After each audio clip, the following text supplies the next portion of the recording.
You're listening to Stand Out Get Noticed, episode 239.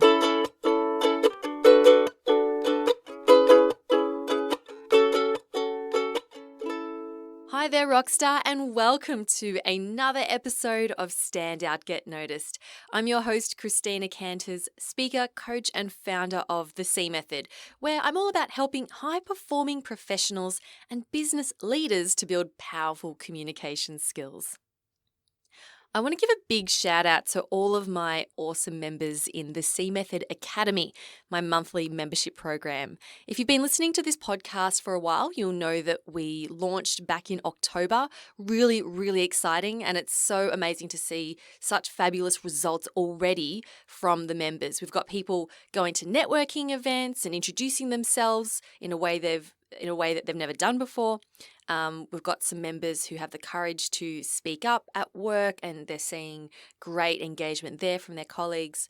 We've had a couple of members be asked to speak at conferences, which has been amazing. And also one of our members reached out to some potential mentors, which she previously didn't have the courage to do. So it's been awesome seeing, what everyone's already been doing. I'm so proud of you all. Now, if you want to learn more about the Academy, you can join the waitlist at thecmethod.com/join. I will send you a webinar replay that I did about how to be more assertive, and you'll also be the first to be notified when membership reopens in 2020. All right, let's get into today's podcast. Now, I want to share with you a concept that has come up quite a lot in the conversations I've been having recently. And it's not so much to do with your outward communication, but it has a lot to do with your internal communication. And that is your self-awareness as well as your work. Now, we spend a lot of time at work, right? And I know that many of you listening are working professionals, or maybe you run your own business and you're listening to this podcast because you want to improve yourself at work, right? Now, this has been coming up for me a lot recently because, well, look, I'm 33 years old, and many of my friends are the same age, or they're, mid to late 30s and early to mid 40s as well. So they've generally been in the workplace for at least a decade, and they're successful, they've worked their way up, they're getting paid well, they're well respected in the workplace, so they're doing really well in their career. But I'm noticing that many of my friends are feeling unfulfilled, or they're feeling really, really stressed to the point where they might even be burning out. Some of my friends have, they've moved to a new company, but it's still the same. And there's still this unsatisfaction feeling going on. And they think to themselves, I should be happy. I've got a great job, it pays well, people respect me, I get to work on great projects, but something is missing. So I want to know, have you ever felt this way, or are you feeling this way at the moment? Now, I'm guessing that you are very good at what you do, right? You're always looking to improve yourself and be the best person you can be in the workplace. You want to be excellent in your role. But how often do you think deeply about the actual work that you're doing? How much does it align with you? Does it bring you joy? And do you notice some aspects of your work that when you do them, you just love, and there are other aspects that are just unfulfilling? So this is the conversation I wanted to bring to the podcast this week. And you're going to discover a way to uncover and do more of that work that truly resonates with you and brings you joy. And this is so important. This may not be completely related to, communication skills, but it is so, so important for your overall happiness and fulfillment, not just at work, but in life. And the concept that I'm going to discuss today is called the Zone of Genius. Now, I was being coached by the wonderful Cliff Ravenscraft a couple of months ago, and he recommended that I read a book called The Big Leap by Gay Hendricks. Now, I loved this book so much, I read through it twice. And this is where I first was introduced to the concept of the zone of genius. So in the book, Hendricks introduces us to 4 zones, actually. So with work, there are 4 zones in which we operate. The first is the zone of incompetence. Now, you can guess what this is, right?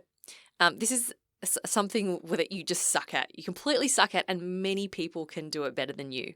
So for me, it would be, for example, coding or building a website. I've tried and I know that I am terrible at it and I hate doing it and it's really stressful for me, and I would rather just throw money at someone to do it for me. So that's your zone of incompetence. Next is your zone of competence. Your zone of competence. So this is something that you are, you're all right at it, but others do a lot better than you. No one's paying you to do this thing, but you can do it. So for me, it would be like graphic design, for example. Like I can do graphic design if I want to. I can put together a nice looking image, but I don't really want to. I'm not great at it, but I can get by. Same with spreadsheets. So I've learned how to read a spreadsheet and put one together, and I can even do simple formulas, and that's fine. That works for me. I can do it, but I'm definitely not great at it. So that's your zone of competence. So those two are pretty easy to distinguish. Next is your zone of excellence. Now, Hendricks describes your zone of excellence as being something that it's a job or a task in which you can function so well that you can get great results from it without stretching yourself too much. So this is something you're really good at. Other people pay you well for it. They see your value. Maybe you've been doing it for such a long time. It's not that hard anymore. You can do it with your eyes closed. You're really, really good at it. For me, I would say podcasting is my zone of excellence and helping other people set up their podcasts. I've been doing podcasting now since 2013, and I'm at the point where I can sit down, let's say it's Wednesday, so it is Wednesday today. Today I released the podcast. I'm literally recording this. I planned and recorded, and I'm going to release this podcast today, probably within 2 hours. So I'm at the point now with my podcast where I can create an episode in 2 hours flat and release it. I don't have to strain my brain too much to think about it because I've done it for so long, it comes naturally to me. And helping other people set up podcasts is easy for me. They say, what do I need to do? I say, here's what you do, bang, bang, bang. What should I do here? Easy, bang, bang, bang. What comes next? Easy, bang, bang, bang. So for me, it's something I can operate in very, very easily. So have a think now, what is your zone of excellence? What is it that you do really, really well that you might get paid really well for, others see the value, and you don't really need to stretch yourself too much? So that's our zone of excellence. The next zone is the zone of genius, which is the name of this episode. I'm basing it around this, your zone of genius. Now this, as Hendricks writes in his book, this is the work that doesn't feel like work, right? You are in flow. So when you're doing this work, you feel fulfilled and you feel happy and you are so good at it. You're like one of the best, right? You're so good at that other people, when they see you do it, they just stare at you in awe. They're like, how do you do that? I don't understand. How do you do that? and they don't understand why you love it so much. So this is the work that you feel like you were made to do. And Hendricks writes that this is the zone that we're aiming for. This is what you want to be doing in your work. Now, the problem is that most people get stuck in their zone of excellence. And I'll tell you why it's not a good thing to be stuck in your zone of excellence. The thing with your zone of excellence is that even though you're really good at it, it's unsatisfying. It can feel like the same thing over and over again, and you don't get that same level of satisfaction and fulfillment from it. It's kind of like you're just going through the motions, just getting it done. Now, the problem is that when we're really good at something and we keep doing it, we might have worked our way up in the corporate world, we're getting really paid really well for it, and we think to ourselves, I'm doing what I'm really good at, yet it's not fulfilling for us. But the problem is it's hard to leave because we have been doing it for so long. It feels like it's part of us. It's part of our identity, right? As I am a, this is what I do.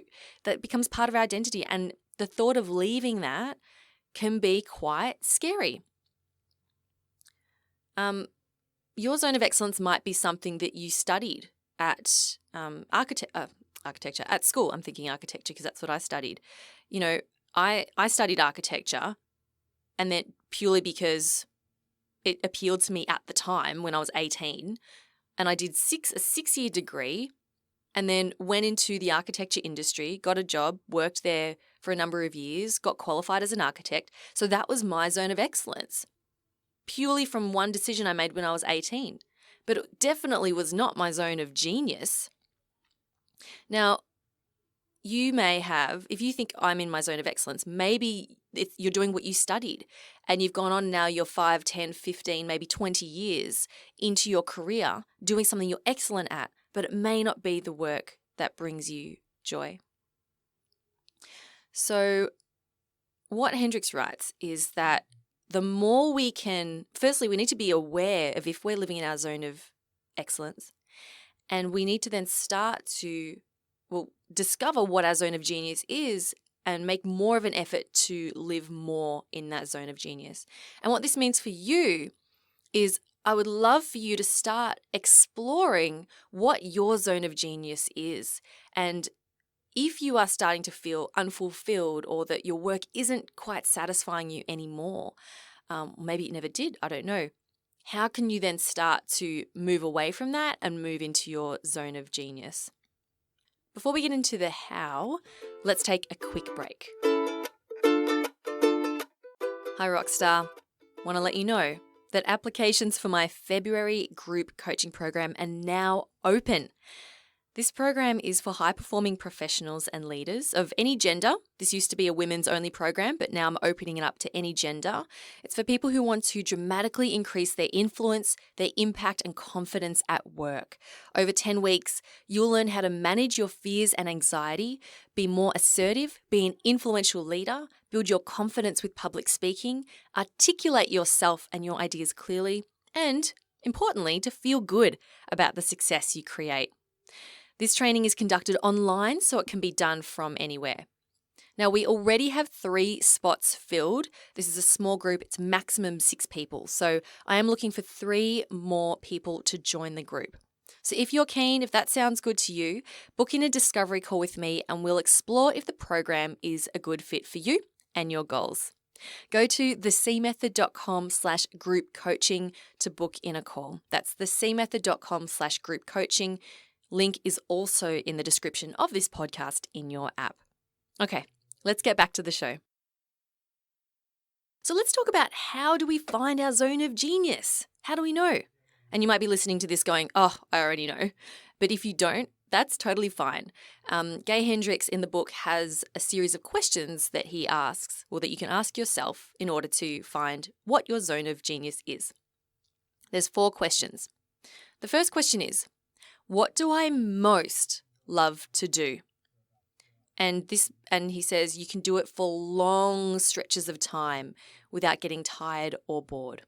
So what do you most love to do? And when I thought about this, I thought I love speaking to a group, whether it's a small group in a workshop setting, whether it's to a large group at a conference. It's speaking, right? I could do it for long periods of time. Don't get bored.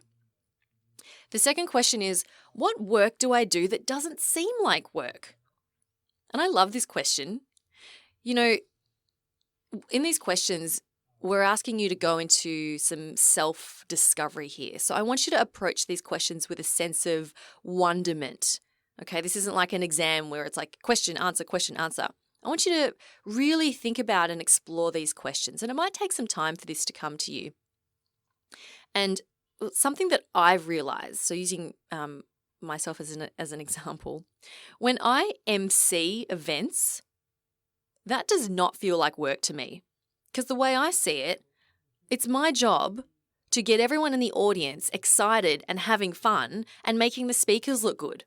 And to me, I'm like, I can't believe people are paying me to do this. Like, this is so much fun. You're paying me to stand up in front of an audience and introduce other people, make them look good and get people clapping and having fun. That's amazing. So if you have a task like that or some sort of work like that where you think, I can't believe someone would pay me to do this, that is a clue that it has something to do with your zone of genius.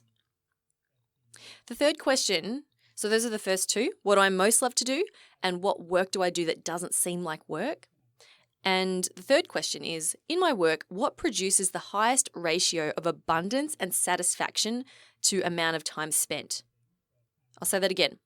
In my work, what produces the highest ratio of abundance and satisfaction to amount of time spent? So this means even if you're only doing it for a few minutes, it can lead to an idea or a connection that produces big results. So for me, I find that, even speaking for a short period of time, even if I'm speaking or coaching someone for 5 minutes, that in itself can create huge amounts of value. So that is a great question to ask as well. And the fourth question is, what is my unique ability? Now, this is your special skill, which provides big benefits to both yourself and to your company. So what is your unique ability? What do you do that's really, really special? And before you go, oh, Christina, nothing. I don't have anything special. I want you to eliminate those thoughts, right? Because we all have something unique. I was talking to my friend the other day about this, and she's taking a break from work at the moment, and something that she's always been is a project manager. So she managing construction projects, and that has been her zone of excellence. And I was talking to her about this, and she goes, oh my God, Christina, project management is my zone of excellence. She said, I'm really good at it, and my company, pays me well to do it. She goes, but I don't actually like it. I said to her, what do you really like? So I asked her some of those genius questions. I said, what are you really, really good at and you love doing? And she said, this is going to sound really stupid. I said, it's not going to sound stupid. I just want you to tell me, what is the thing you love? And she goes, Christina, I'm really, really good at organizing stuff. I said, what do you mean? She said, well, for example, if you've got a kitchen pantry and there's just stuff everywhere, like jars and tins and packets, she goes, I can see how it could all fit together and how, that cupboard could be organized to be, much more user-friendly. And as she spoke about this, her eyes just lit up. And I was like, that's an amazing ability. She goes, no, it's not. She goes, it's just organizing. I said, yeah, but what does your husband think? And she goes, he has no idea. He doesn't know how I do it. He gets overwhelmed. She said he looks at an untidy pantry or, an untidy room or something like that. And she said he just gets really overwhelmed. She goes, but I can just make those connections. I said, what else does this relate to? She said, I could do it with processes. I can do it with documents on a computer. If things are all out of order, I can just see how things connect and work together. It just becomes clear in my mind. I said, that's your zone of genius. And she said, yeah, but no one's going to pay me for that. And I was like, are you kidding me? I went home and I told my mom, and my mom said, could she organize my photos? I would totally pay. Well, she didn't say totally, but she said, I would pay her to organize my photos. And when I told my friend, she was like, what?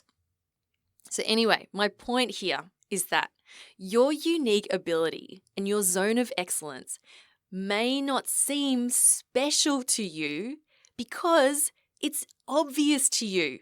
It's natural, right? You're so good at it, you don't see the value because you're like, I just do this. It's easy, right? Just like my friend, organizing stuff, easy. But why? But who would pay for that? I said, do you know Marie Kondo, who has created an empire out of helping people to organize their houses and fold clothes? Like, that is her thing. So her zone of genius is Marie Kondo. If you haven't read her book, The The Life-Changing Magic of Tidying Up. It's one of my favorite books. She has her own Netflix show. Her zone of genius is knowing how to organize things and to fold clothes and make them all fit together. That's her zone of genius, and she's turned that into a global empire and phenomenon. So as you explore your zone of genius, please don't discount your unique ability or go, oh, but who would pay for that? Or, oh, that's not special, because it's going to be amazing to other people, right? Just because, it's obvious to you, but it's going to be amazing to others. Now, you'll know as you do these explorations, you'll know that you're getting closer when you start to feel an inner glow of wonder and excitement. So as you start to explore and go, oh, maybe it's this, if you start to light up and get really excited and feel this wonder or this warmth inside of you, that's a clue that you're getting closer. I was catching up with my friend Andy Reid the other day, and we were talking about, our businesses. And when I was telling him about the C method, he said, Christina, I can just tell that your face just lit up as soon as you started talking about the C method. And, I will share with you here, I've had a couple of offers over the years from other leadership and personal development companies who wanted to not buy my company, but to sort of absorb my company under their umbrella, so to operate under their umbrella. And as soon as those offers have come up, and look, that type of opportunity can provide a lot of stability and opportunity for growth. But as soon as those opportunities were presented to me, my immediate response was, hell no. Hell no. In fact, there's no amount of money you could give me that would make me give you the C method or stop me from doing what I'm doing.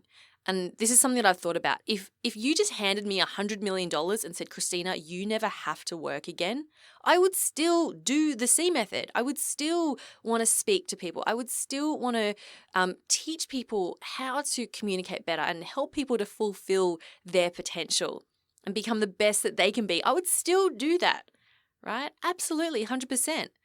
And having that feeling, that demonstrates to me that, this is my zone of genius, and I'm very grateful to be here and to have discovered it.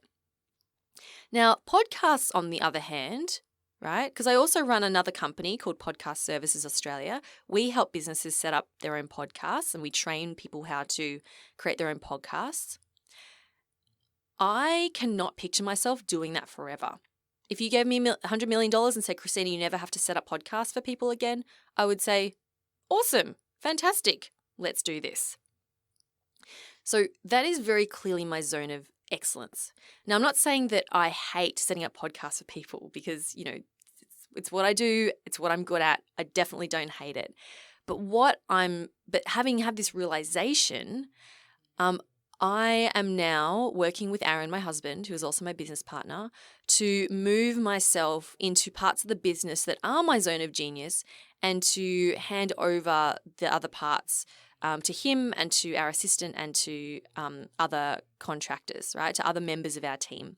So that's what we're looking to do.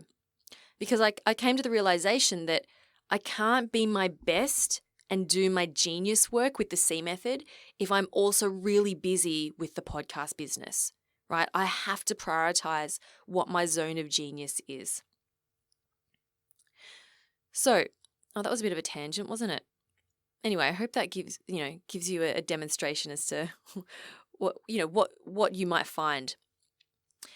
So, some ways, if you're thinking, oh, but I don't know where to start. How do I do this? So apart from asking yourself those questions, some things that you can start to do is to spend more time with yourself and create some space for yourself to think and explore. I recommend listening to the episode I did with Samantha Saki, which was about developing self-awareness. That was a beautiful episode. And also something you can do is do the activities, do more activities where you are in flow. So maybe that is dancing, painting, creating music, knitting, writing, whatever it is. Those activities that bring you joy, do more of those, because they might be your zone of genius activities and will help you get closer to discovering what your zone of genius is around work. Now, of course, this isn't the reason why I suggest that you go and explore is that this is not something you just decide in a moment.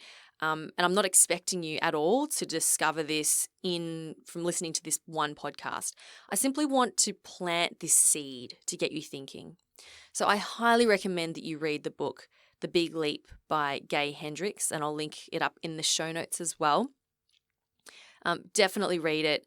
Even if you are really enjoying your work, still read it, because what it'll do is it'll help you to even doing more of the work that you love and being more aware.